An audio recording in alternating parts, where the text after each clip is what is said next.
Hello, everybody. Welcome to the HPCA community event. It's great to have those of you that are here already right at the start. So if you can do me a favour, so those of you who joined, if you can introduce yourself in the chat, say who you are, where you work and what you do. It's always a fantastic opportunity to get to know each other, to find out who's part of the community and make connections. So please do feel free to share. And thank you for David for sticking your camera on, because it's always great to be able to see people. If anybody else can stick their cameras on, I'm mindful it's lunchtime, so it doesn't matter if you're eating, that's fine. Thank you, Emma. Good to see you. So yes, that's great. So what I'll do is I'm just going to do a very quick update and then we'll get into today's topic. So I'm Jo Stanford. I head up the Healthcare Project and Change Association. If you've been to some of these before, you'll know a little bit of this spiel. But we're a not-for-profit community interest company supporting the development of project and change capability across the healthcare sector in the UK. We work really collaboratively with the other associations, and we've got a series of networks and specific interest groups. And we're UK-wide, so we've got networks in Wales, Scotland, Northern Ireland, and across the regions in England.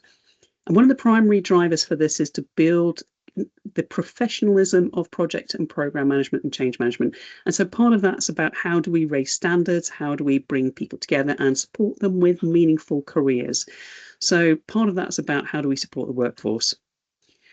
So this is the last of the whole series of events that we've had recently, but the last one we've got is with the Lighthouse Group, who are doing a fantastic session on are you motivating people the right way, which is really timely in terms of a lot of the influencing that needs to happen around some of the strategic changes that are going on at the moment. So do sign up for that one. That's on the 23rd of February.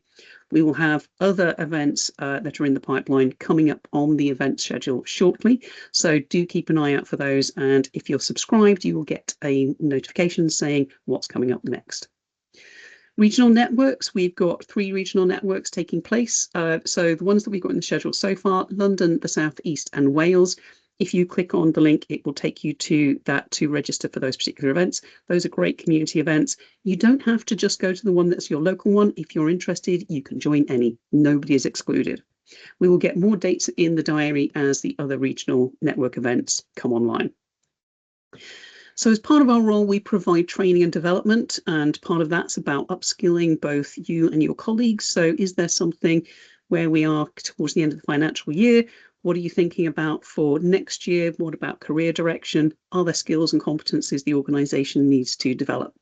Do have a look at the website. We've got some fantastic training programs, and they're available for organisations or cohorts of people.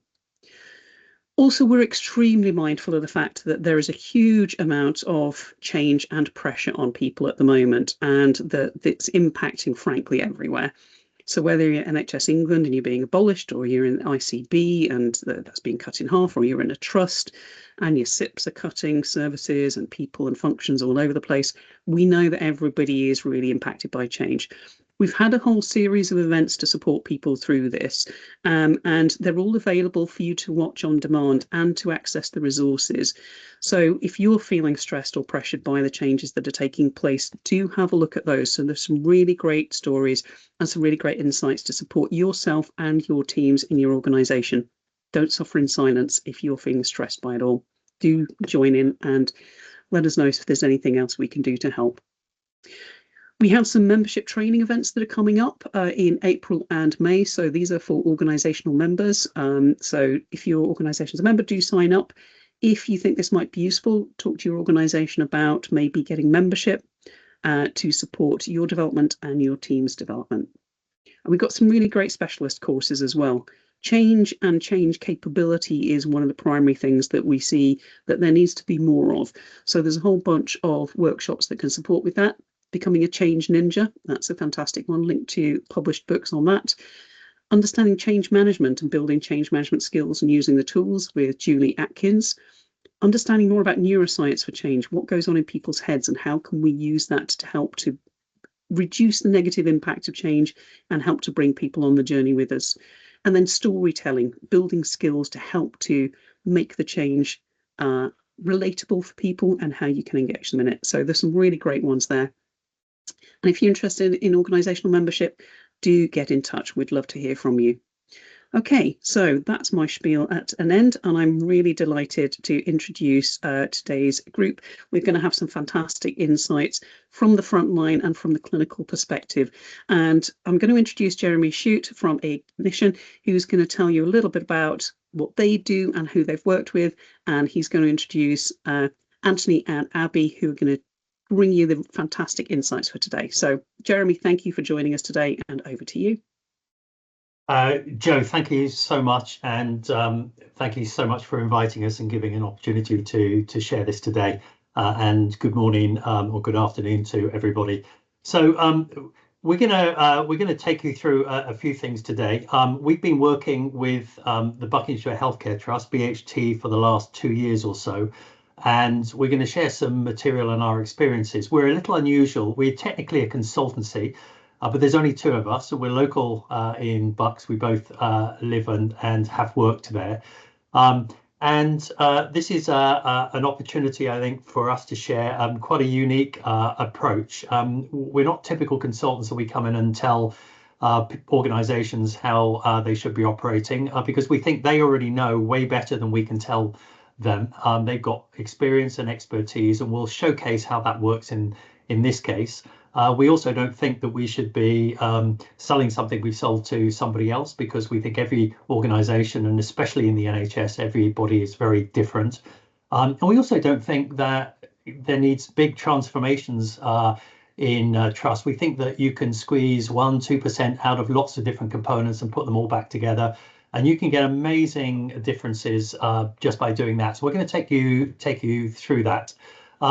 If you just move on one slide, I'll take you through the flow of what we're going to cover.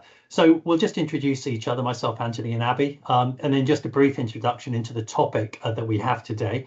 And the premise upon which this is based is that there is so much capability just sat in every organisation, and in each of yours this will be exactly the case, but we tend to overlook it. And we're going to explain why we do that, because it's very simple and it's anchored around human nature. But there's very good reasons why we tend to miss things that are literally hidden in plain sight in front of us. Then Abby will take us through the challenge that was set for us by BHT for her particular area of responsibility. And I won't preempt what she's going to say, but that's particularly interesting. And I think it's more important that Abby shares the experience and the outcomes of how that worked. The approach, and then we'll pause and we'll see if there's any questions that you might have. We're also going to just interject a poll in the middle of this, because we'd be very interested to hear a little bit from you. So if we move on, just to introduce myself. So I'm Jeremy. I have worked in the consumer good sector, so brands that you might be familiar with, like Johnson's Baby and Pledge and Mr. Muscle and those kind of brands, and McCormick, which is French's Mustard and Schwartz Spices. So interestingly, no experience in the NHS, which we'll come back to.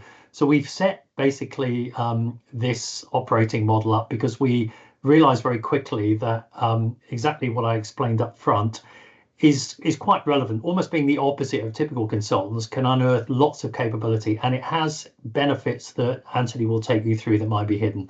So that's me. I'll pass over to Anthony. Yeah, hi everybody. Anthony Palmer, and similar to Jeremy, I have a background of a career in the CPG industry with the likes of brands like Mars and McCormick, which is Schwartz Herbs and Spices, and Reckitt Benckiser.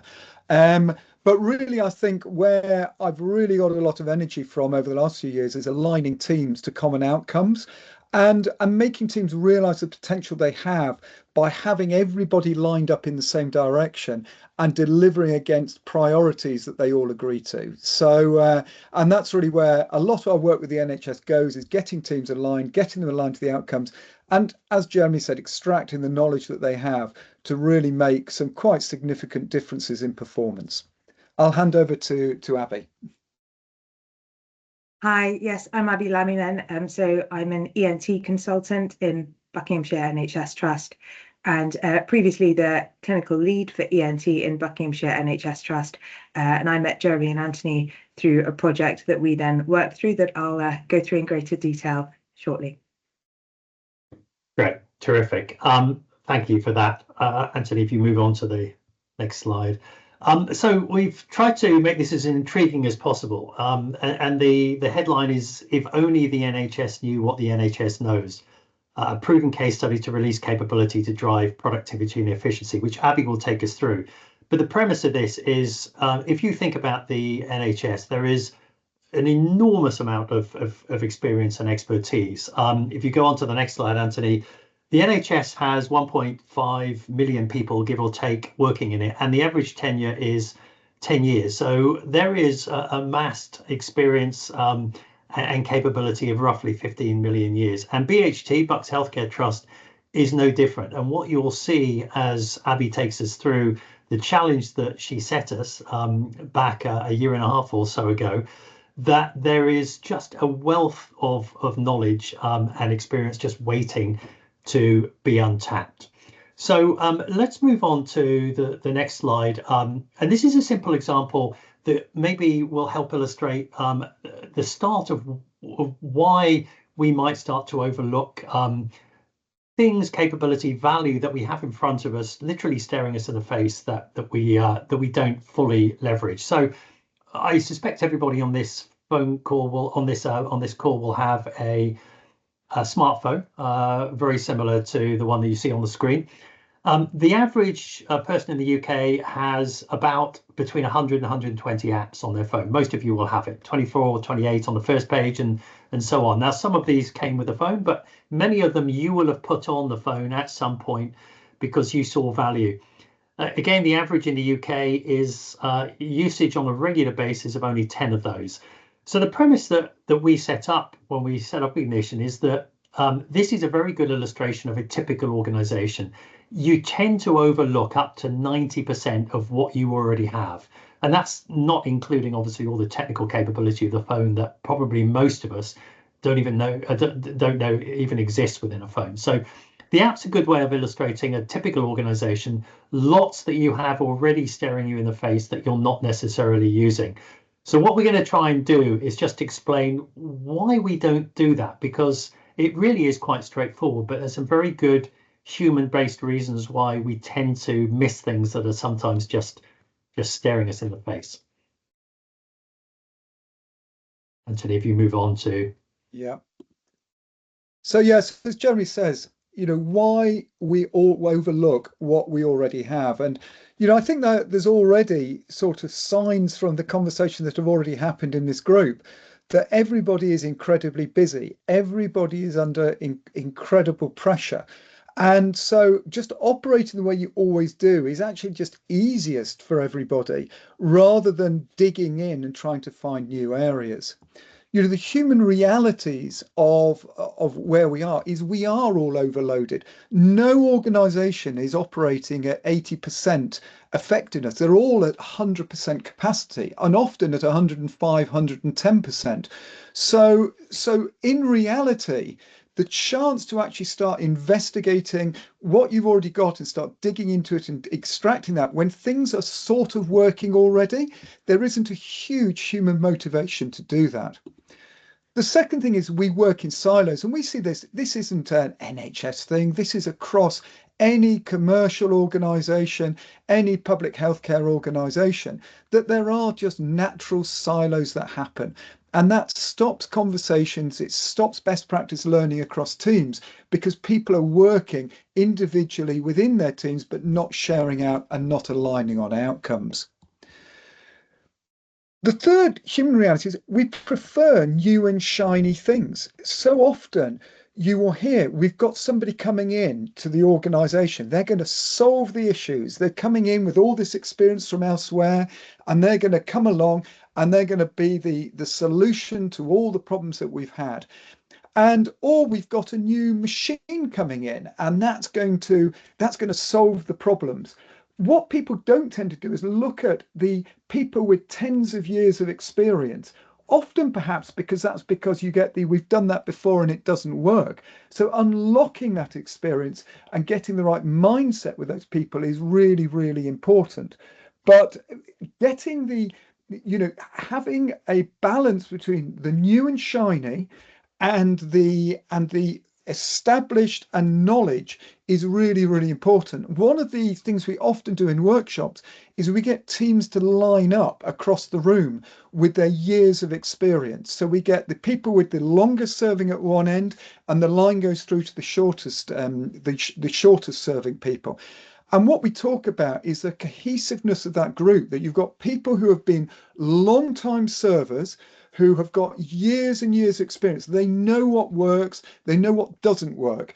And but they know how to get things done in the organization.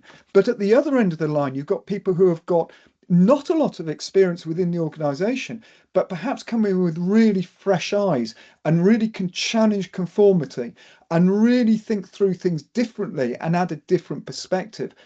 And the balance of the team is having that long serving and short serving together, so that they both extract each other's strengths and recognize each other's weaknesses within that. People become very familiar with the norm, and there's a little bit of an exercise that I'll do in a minute to show you how the brain thinks. But really, the brain is on autopilot and things become very familiar, and you don't see things that are directly in front of your eyes, because it is actually probably just easy to just carry on the way that you are. There's also often a lack of visibility of some of the some of the capability within teams or within systems, and building that out by breaking down those silos that we talked about earlier is a way of building the visibility across the team, so that people really do understand what the potential of the various areas are. And finally, we are all very habitual. The way that we go through our day is pretty much the same every day. And the way that we drive to work, the way that where we park our cars, the time we have our coffee, it's all in a habit. And that habit is great. It makes us feel comfortable, it makes us feel secure, but at the same time challenging status quo and actually digging into areas where there are opportunities to see efficiency gains, productivity gains, and alignment of priorities is a really, really important aspect, but it needs to break with the way that the brain thinks. And I'm now going to move on and just demonstrate that through somebody that we really like called Daniel Kahneman. And he wrote a great book that I'd really recommend anybody to read called Thinking Fast and Slow. And what he talks about is that mental effort is relatively rare. Most of the time, humans coast, and we coast through life really trying to put the minimal amount of mental effort or mental thought into what we're doing. And Daniel Kahneman talks about the system 1 and the system 2 brain. When you're looking at system 1, system 1 is very fast, it's unconscious thinking, and it's very automatic. And it is what we do every day. It's 95% of the way that the brain works. So if you think today of when you drove to work, can you actually really recall that journey? What were the changes on the pavement? Who did you pass on the pavement? What did they look like? It's very unlikely you'll be able to remember it, because you are in an unconscious mode. It was a journey that you do every day. You got into that car and you got to work and you carried on. So you know where your car is parked in the car park, wherever you're working, because it's probably close to where you park it every day. Your brain is in a system 1 mode. But there is a real need for system 2 thinking as well. And system 2 thinking is much slower, it's much more conscious, and it's effortful, and it requires complex decisions, and it requires the brain to think and break through patterns of thinking that allow you to think differently. And the system 2 brain is what we really like to unlock through our workshops and through our studies, which we did with Bucks Healthcare, to really find those opportunities for efficiency and productivity, which are sitting in plain sight, but often just haven't been consciously unlocked through the team that are there. So I'm going to do something now, which is quite risky, but I'm going to ask people to take their microphones off mute. I'm going to run an exercise now. And what I'd like you to do is just shout out as you see the word I'd like you to shout out the colour of the word as we go through it. So not what the word is saying, but the colour that the word is in. So I'll give you an example. I want you to shout blue at this moment. So the cat is blue. So, and the second one would be red. So if everybody's ready, I'm going to start showing the words, and I'll speed up as we go through. But if everyone could just shout the word, it will be slightly chaotic, but it might be quite good fun as well. So Green. Green. Red. Yellow. Blue. Red. Blue. Yellow. Blue. Green. Red. Yellow. Green. Red. Green. Blue. Red.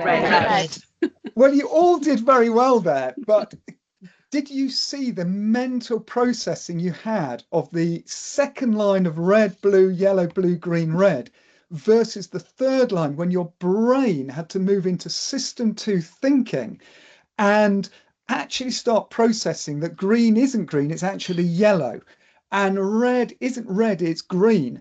That is where the brain needs to disconnect from its habitual thinking and reprocess.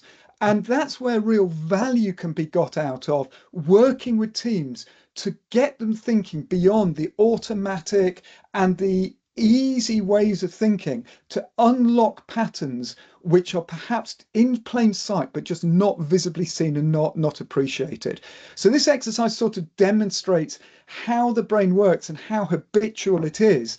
But really, what we like to do is unlock that and move into system 2 thinking, which is only 5% of the way the brain normally works, to really get teams thinking outside of the box of where that goes.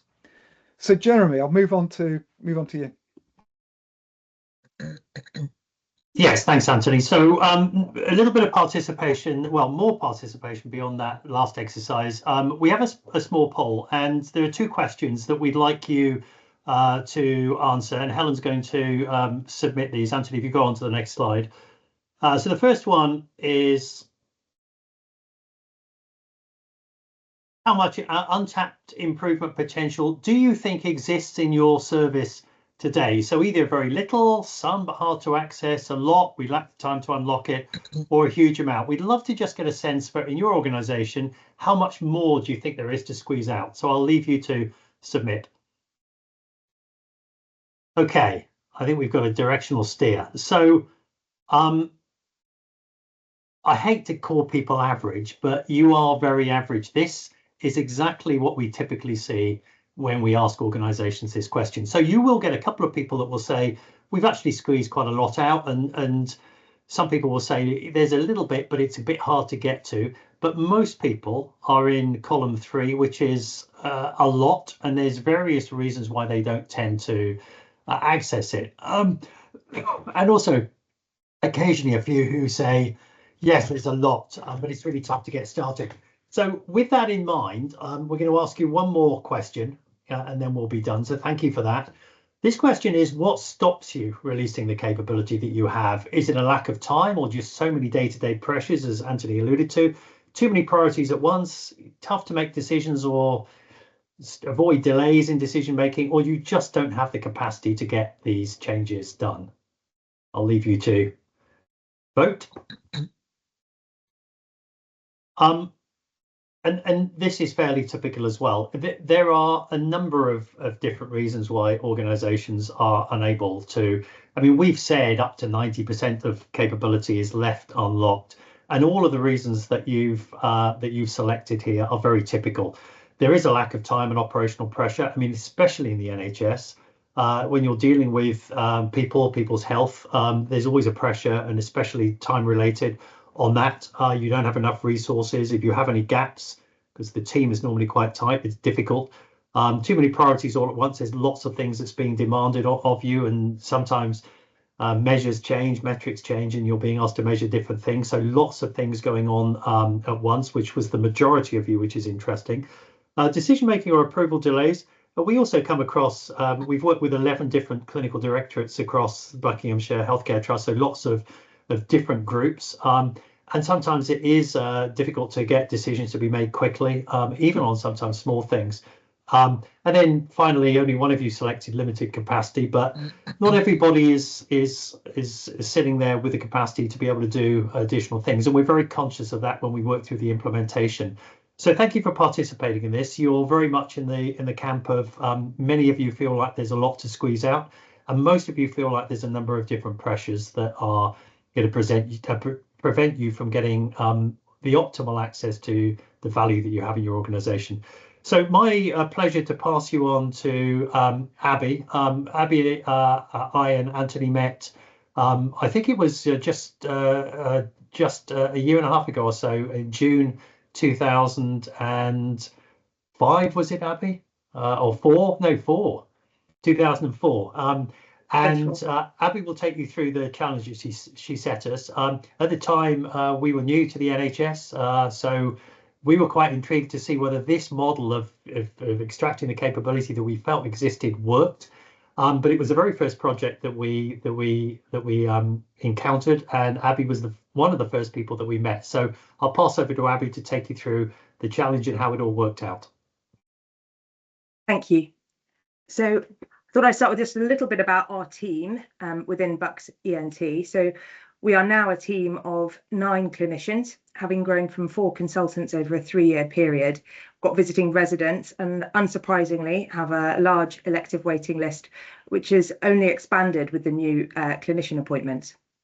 We have 1 operating theatre for ENT, and we had the common problems of late theatre start times, suboptimal touch times, and lists which would repeatedly finish early. A familiar cluster of issues probably for most in the audience that cover theatres.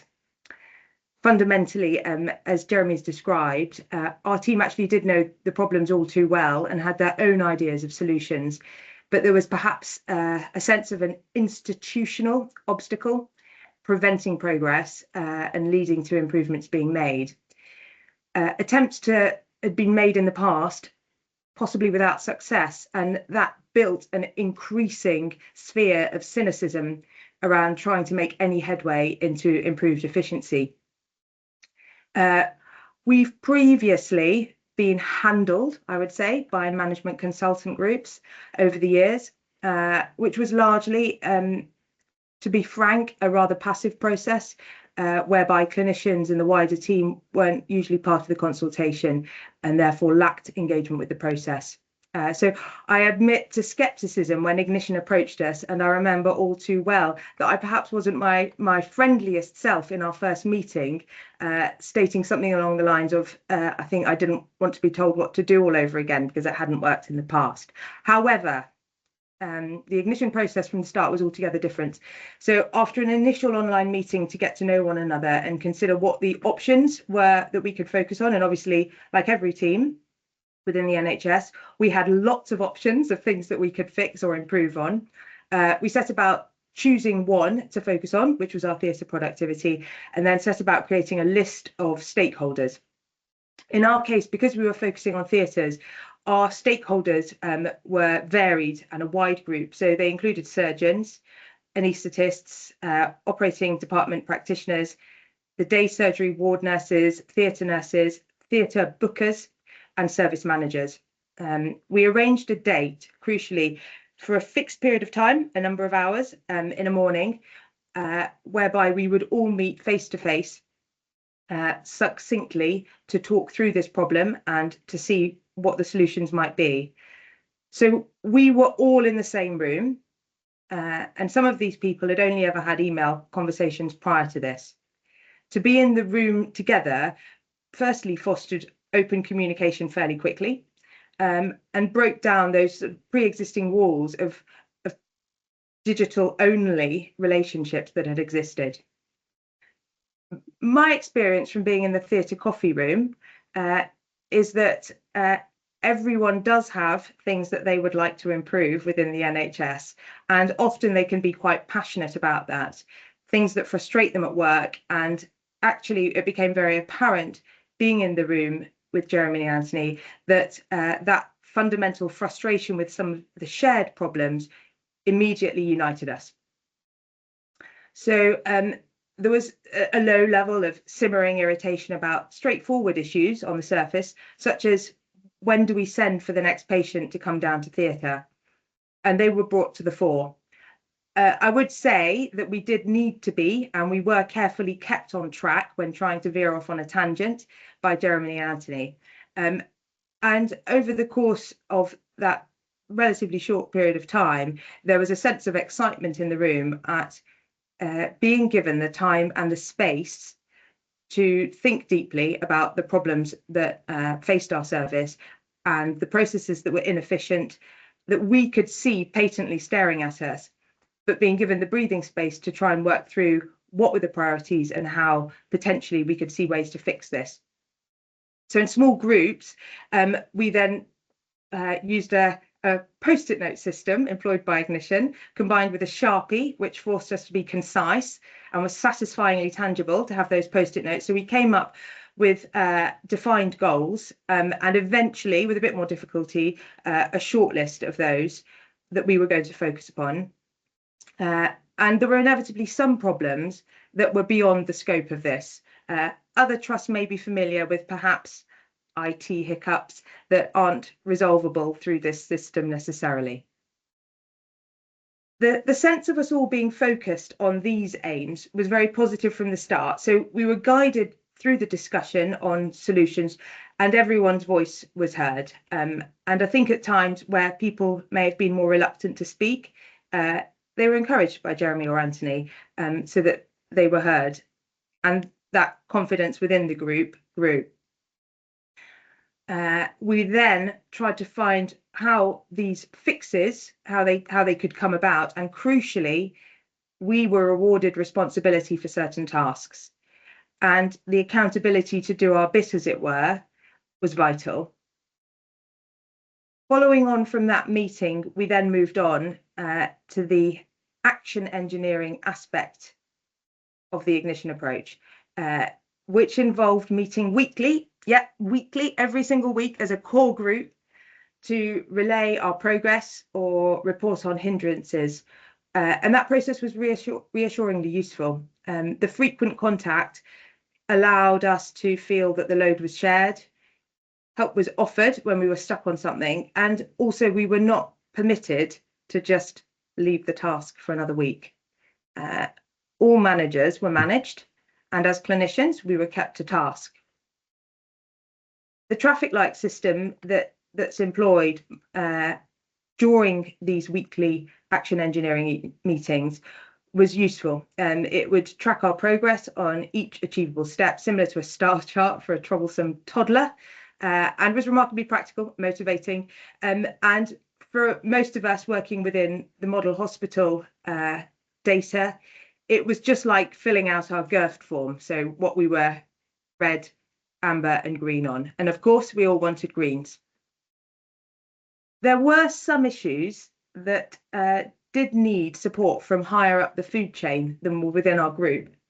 And at that point, it was helpful that Jeremy and Anthony had started this relationship through the Chief Operating Officer and had regular meetings to communicate with him.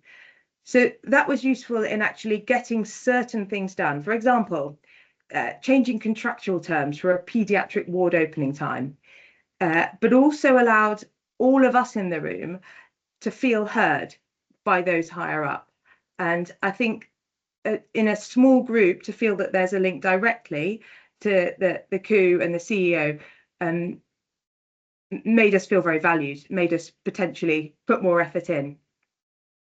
So what did we do? There wasn't, unsurprisingly, much money to be spent, and we did indeed not spend much money. In fact, none really. We didn't employ more people.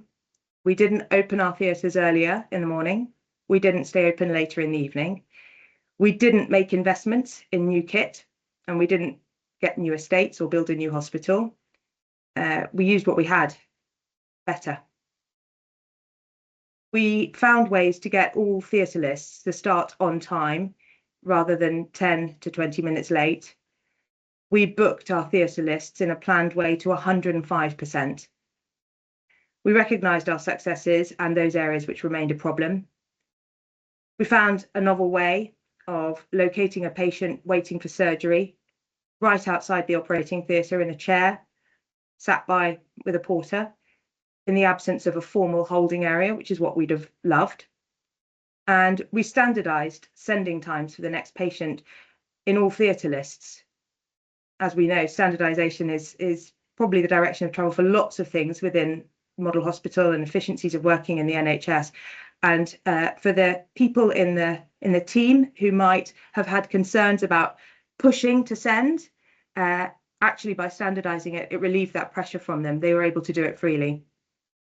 We got buy-in from the team because they were involved from the start. It was unlike any other management consultancy process that I've been through, and now we want more. We want to carry it over into other areas in our services and beyond, whilst maintaining our theatre processes to sustain our efficiency. So to look at the figures, the 31% increase in elective procedures per month and the 17% increase in cases per session speak for themselves. This is patients fixed, hearing restored, sinusitis treated, tonsils removed. In economic terms, it's a win for the trust too. In fact, it was there all along. We just hadn't recognised it or done anything about it. So looking back on this process, I can see that the power to improve is there within the people in your organisation already. The key is how to release it, how to spark it.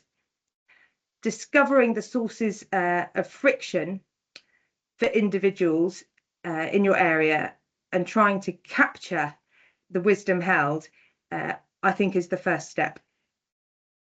Imagine being a fly on the wall in the coffee room, in our example, and listening to those shared discussions of problems and people's solutions to how it could be fixed. To involve your team from the outset, to let them be heard, and to base your solutions on their ideas, not your own, is why. So if I go to the next slide, asking the question, so the capacity to improve is there, I think, all along by removing that friction and being allowed in that safe place and the space to think about asking the question when people say this has failed before, and that skepticism and cynicism to say why has this failed before is very useful. In solving that problem of a lack of holding bay for patients waiting to go into theatre, people wanted new estates, they wanted a designated area, they wanted a nurse to supervise them. It wasn't feasible. And this workaround, which was immediately practicable, led to an instant fix.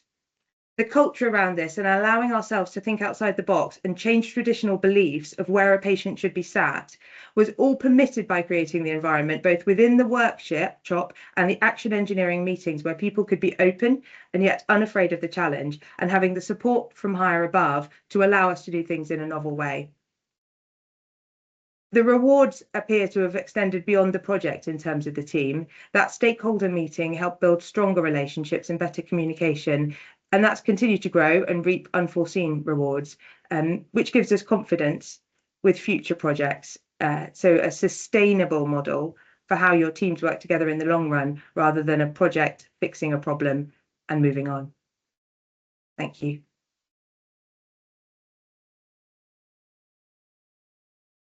Thanks, Abi. Thanks very much. So, Joe, Helen, we are open to questions. That was a fascinating insight. Thank you so much for sharing that with us. And I think what's really important is to be able to see those tangible results and what does it mean in terms of impact for the patient, impact for the team, and also, for the organisation in terms of both cost and benefit. I think that's really compelling. So here's your chance to ask Abi, Anthony and Jeremy your questions. We've got one in the chat, and I've got a whole host of questions, so I'll keep you occupied if others don't come up with them. But do stick your hands up if you would like to ask them directly. And just while you're putting your hands up, I'll ask Lorraine's question in the chat. So Lorraine's interested to know what actions directly impacted the start time of lists. I'm going to try and make this succinct. There was a whole host of processes that had to happen before you could start your theatre list. But the main obstacles were that there was a huddle happening with the wider team that the surgeons and the anaesthetists weren't part of, and that traditionally patients were never sent for until the huddle had taken place and the WHO briefing had happened. And so what we decided to do was, by creating that little holding area, the seats, we sent for the patients even before the huddle had finished or before we'd had the WHO. Once somebody had agreed, yes, the first patient, it remains the first patient on the list. And allowing the expectation of the patient on your preoperative chat to say, you'll be sent for, you'll go down, you might hang around there while we're getting things sorted, and just managing that. Akin to if you're at the airport and you're called for to your gate sooner, you only think that's positive. You don't think, oh, I'm going to wait at the gate longer. That's excellent. Thank you. Any other questions? If you stick your hand up or add them to the chat, and just while you're thinking about what to ask, I'm going to ask one of mine, if I may. This is Abi for you. So what advice would you give to other clinicians to make the changes that they want to see happen? How would you enable others to start? Apart from employee ignition. Yes, that's a good place to get somebody to help facilitate. Yeah. That very first stakeholder meeting, so thinking of everyone who was going to potentially be impacted by your project and getting them in the room and giving them a voice, that's the first thing I would give advice to do. And that listen to them, not do your project, but what the team feel. And the other is the frequency of those meetings where you're held to account. I'll add in there, Abi, and I think they're both great points. And one of the things I would say is it's very, very easy to always go to the people you always ask to help. And the strength of the process is getting multi-level, multifunctional input. So we had the booking clerk, we had the secretaries, we had the operating theatre nurses, we had the consultants. And it was it really was the whole team. It wasn't a selected team, and everybody felt they had their voice heard. And it's so important because so often you just go to people that you almost want to hear because you think that they know everything. But if you actually really get down into the operational team of the people doing it, you uncover so much insight of stuff that really where the sticking issues are. And that's what we very successfully did with Abi. And I think the other thing that was really interesting was the change in motivation of the booking person was absolutely phenomenal, because suddenly she felt she was listened to, and she felt that people understood some of the challenges that she had as she was going through the lists. Yeah, and maybe just one more to build. I mean, there's outputs and outcomes. Outputs are operational efficiencies that we've just seen, but the outcomes are organizationally related. The culture of bringing everybody together, especially if you work in a trust where there are multiple sites. Now, Abi's is all on one site, but we've worked with clinical directorates where one's in Wickham, one's in Amersham, one's in Stoke Mandeville.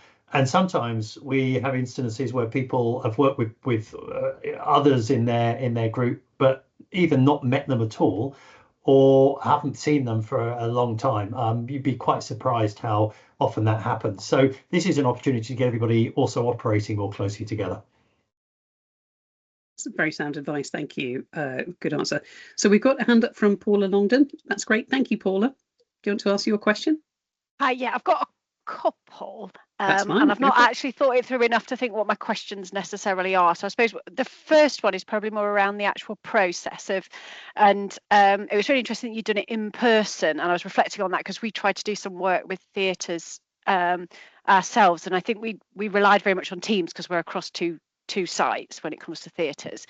But in terms of getting that creativity, maybe we should have accepted it was going to take a bit longer, but trying to get everybody in person, because I think sometimes that does challenge. But the question's more around what, I suppose, to get that creativity and get that, what were the kind of tools that you used? What were the kind of coaching questions that you asked? How did you get that kind of just engagement. Yeah. And then my other question, it kind of links to that to an extent, is to what extent were patients involved in developing the process and so on? And then in terms of your outcomes, what has been, I suppose, are there any particular cohorts of patients? And I'm thinking more around the health inequalities, because we have quite high levels of deprivation in our area, and it's the risk for us sometimes is if we do something that increases our productivity, there's a risk that sometimes that what that does is exclude people, particularly in those areas of high deprivation. So I suppose it's that as well, in terms of how you've avoided doing that. You'll have your own populations and maybe cohorts who struggle. Yeah. Were they Briefly, coherent questions? Sorry. no, very, very, very good. Well, let me start with the first one briefly. The process is quite simple. There's 3 steps. One is we do an inventory of challenges through a series of stakeholder interviews. So we will have an online conversation for 30 minutes, no more, and we'll look for, take Abi's theatre efficiency, 3 things. One's what's working really well, because we want to harness what's already good. Secondly, what are barriers stopping us being more efficient? And thirdly, you're the CEO, you can do anything. What are the 3 ideas that you have?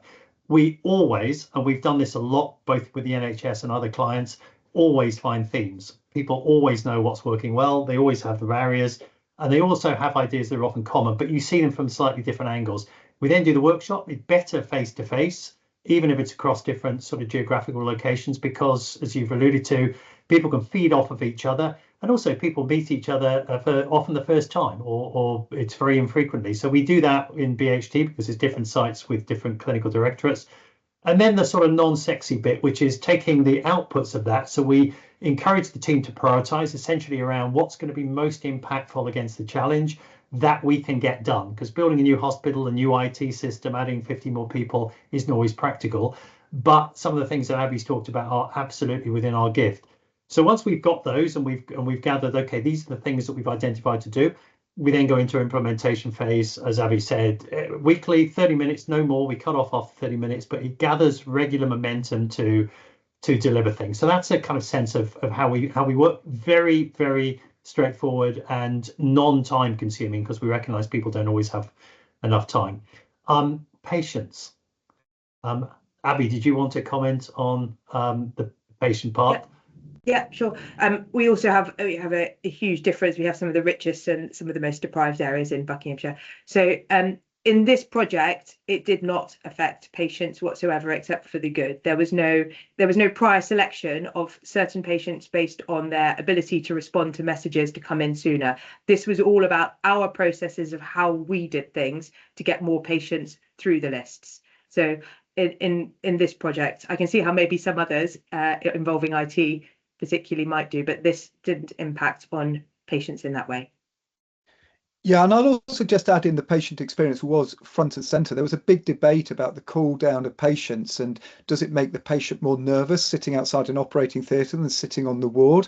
What we did was we trialled it, and then we asked for some feedback from patients of how do they feel being cooled down. And, you know, the view was, I think patients were just glad to know that they're on the move towards the operating theatre. So it was, you know, but again, there was, where needed, we got some patient feedback. But I think, as Abi said, a lot of the processes in this case were internally led. Thanks for the questions. Yes, great questions. Thank you. Anybody else have questions? This is your opportunity to ask them. We know that a lot of these challenges go on across the landscape. So do ask your questions. And just while you're thinking about it, I've put it in the chat, put your hand up. I'll ask another of mine if I may.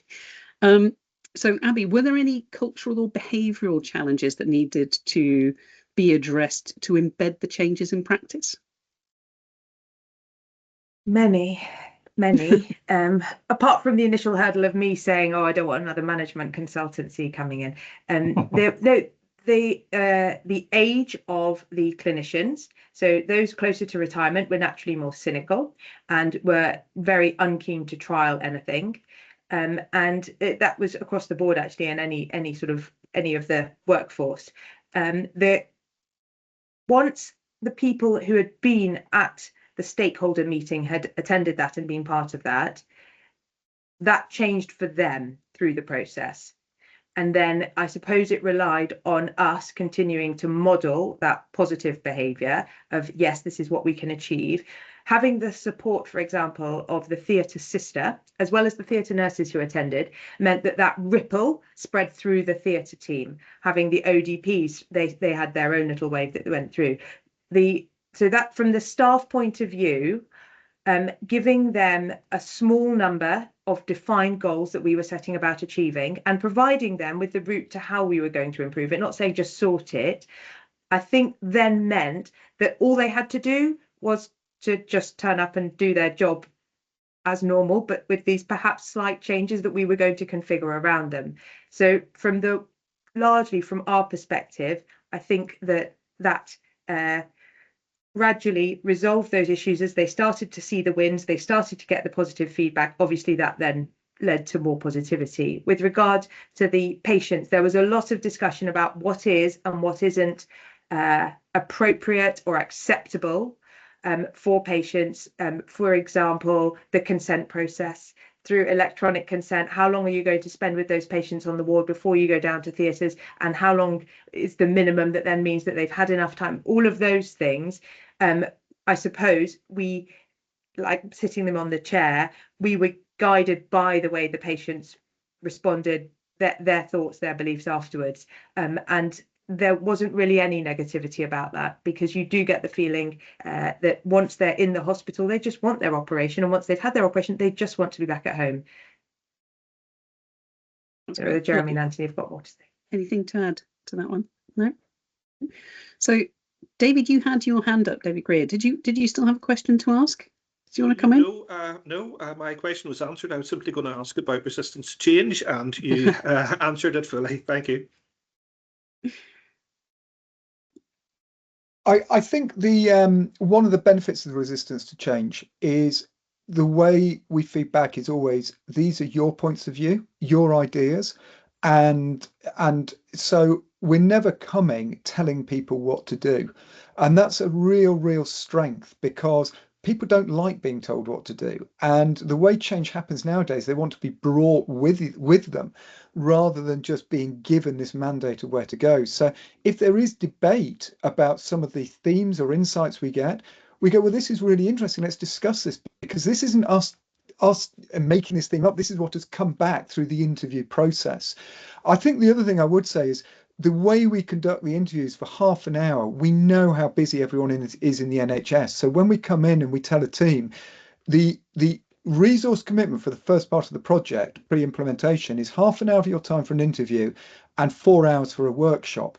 It becomes achievable, whereas we're not going to be asking for mounds of data. We will back up what the themes with data to just make sure that it's correct, but we take a people forward approach first, and doing it externally, being external, we keep the interviews confidential. We never share back insights at an individual level back to the trust. It is exclusively held within Ignition, and that is one of the secrets, because people become very honest when they know that it is a confidential discussion with an external partner. So that has really helped us to uncover some things, but not necessarily in ENT, but across some other directorates, where we've really got to some real open perspectives from people, because they've been prepared to share, knowing the confidentiality of it.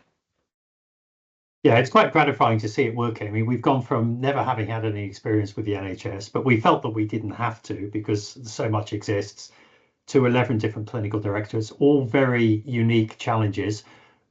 But the common element to all of them is that the people who work within them, with their years of experience and expertise, they already knew what to do to solve it. And there isn't one yet where that hasn't worked. That's great. Thank you. So does anybody else have any questions? Anybody got anything that they'd like to add? I mean, this is a great sort of opportunity to understand the challenges and the barriers and the things that often get in our way. Just while we wait and see if anybody else comes up with another question, how did you transition people from that bit about generating ideas, what are the things they want to do, to getting them to agree to what they're going to implement and actually implementing them?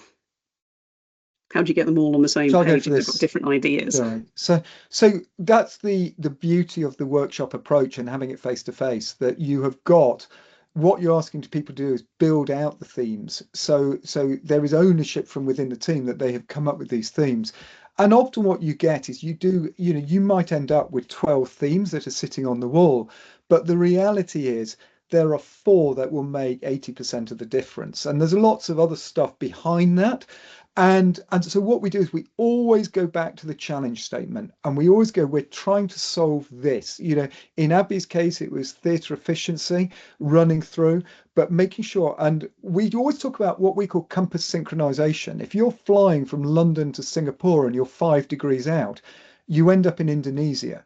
And Indonesia is not Singapore. So it is, if every member of that team has a slightly different perspective of what they're trying to achieve, you end up with a diversity of solutions which don't necessarily achieve the target. So getting the clear challenge statement at the beginning is really, really important. But also as you're going through the workshop, aligning people, and we use a voting system. It's a common facilitation tool where people vote for what they think are the most important aspects to solve against the challenge. But always you find there's a lot of consistency in it, and you will always find the top 3 or 4 get a significantly higher number of votes than the rest, which is not noise. They're important elements and they don't get lost, but prioritization wise, the top 4 are always the ones that are generally likely to have the most impact. That's useful to understand in terms of how do you prioritize and focus down. That's great. I have got a question from Sandra. Sandra, did you want to ask your question, or are you happy for me to ask it for you? I think my mic might be a bit sketchy. Okay, give it a go. Okay. Hi. So I'm just wondering, I was thinking about what you were saying about not going in with a preconceived idea or telling people what to do. But I think quite often in the NHS and in other organisations I've worked in, somebody up top has an idea about what they want fixed, and then you have to kind of try and get that round. So I suppose I didn't want to necessarily focus in on Buckinghamshire, but I was just thinking, what did the trust want from your intervention? Were they quite happy for you just to find any efficiencies, or were they quite keen on some of the things and were hoping for a particular outcome? Yeah, very good question. So when we met with then the COO, who's now the interim CEO in the trust, it was really to understand what the model is, and he really liked the notion of allowing the capability of the people to help solve the ideas. So he wanted to validate it. So he gave us, he had 2 challenge areas. One was Abi's and one was a very different one. And just wanted to validate at the beginning the model and use it to illustrate whether there could be value proved or not. And we actually chose to do both of them because we thought, look, we like them both. Abi's was great, but it was very different to the other one. So we did both of them and then went back and he was very reassured, and then the project started to come. I think we're very lucky, I think, in working with then COO, because he involves the care groups and he'll go back to the care groups and say, what are the challenges? It's not necessarily his challenges, but he wants to know where are the pressure points. Now, there might be some common threads that run through BHT, like essentially reducing the waiting list by getting more patients through, or maybe getting patients back into the community. But he asks the care groups, they come up because they're much closer to what the challenges are, and they come back to us and they pitch them. As Anthony said, we're very keen to make sure that we're explicit on the challenge, where they are today and how they're going to measure it, because we want to be able to see the difference that we can make.